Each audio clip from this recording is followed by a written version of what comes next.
Hello' everyone, আজি বহুত দিনৰ মূৰত মোৰ অন্য এটা মিনি ব্লগলৈ স্বাগতম জনাইছোঁ। আৰু আজি আহিছোঁ আমাৰ যোৰহাটতে হৈ থকা বাণিজ্য মেলা চাবলৈ বুলি। আচলতে ভিডিঅ'টো দিয়াহে অকণমান লেট হ'ল, এডিটিং কৰিবলৈ টাইম পোৱা নাছিলোঁ। তো সেইটো কাৰণে মোৰ ভিডিঅ'বোৰ দিয়াই লেট হৈ গুচি যায়গৈ। বনাওঁতে ভিডিঅ' বহুত বনাওঁ, কিন্তু দিয়াহে লেট হৈ গুচি যায়। আৰু বাণিজ্য মেলালৈ আহি এটা কাৰণেই ভাল লাগে, ইয়াৰ বস্তুবিলাক চাই। বস্তু লওঁ বা নলওঁ, কিন্তু বস্তুবিলাক চাই কিন্তু ভাল লাগে। সোমাই আহি প্ৰথমতে আমাৰ হাৰ্থক, আমাৰ হিয়াৰ আমঠু জুবিন দাক দেখা পাব আপোনালোকে। জুবিন দা নোহোৱা এমাহ হ'ল। জুবিন দাই এবাৰ ন্যায় পাবনে বাৰু? বজাৰ, ইয়াত বিভিন্ন ধৰণৰ বজাৰ বহিছে।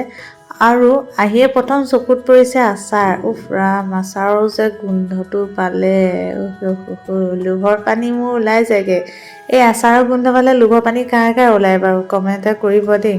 এইফালে ধুনীয়া ধুনীয়া জুৱেলাৰী ওলাইছে, কাপোৰ ওলাইছে, চেণ্ডেল ওলাইছে, মানে ধুনীয়া ধুনীয়া ওলাইছে বস্তুবিলাক। এই বস্তুবিলাক ইমানেই ভাল ওলায়, মানে ধুনীয়া ওলায়, এনেকুৱা লাগে যে গোটেই বজাৰখন উঠাই লৈ যাওঁ। কিন্তু সিমানৰ আকৌ অকাতো নাই, আকৌ জাষ্ট অনুভৱ এটা হয় আৰু একেবাৰে শেষত ইয়াত ওলাইছে পোৰা গাহৰি। তো এয়া আমি পোৰা গাহৰি খাবলৈ লৈছোঁ। আজি প্ৰথমবাৰ আচলতে ট্ৰাই কৰিছোঁ দেই পোৰা গাহৰি। আগে পিছে মই খাই পোৱা নাই, কিন্তু বিশ্বাস কৰক খাই কিন্তু ভাল লাগিলে দেই। পোৰা গাহৰিটো প্ৰথমবাৰ খালোঁ, ভাল লাগিলে খাই পেলাই। আৰু আজি ভিডিঅ'টো ইমানতে সামৰণি মাৰিলোঁ। ভিডিঅ'টো শেষলৈকে চোৱাৰ কাৰণে বহুত বহুত ধন্যবাদ। মোৰ যদি চেনেলটো ছাবস্ক্ৰাইব কৰা নাই, প্লিজ ছাবস্ক্ৰাইব কৰি দিব।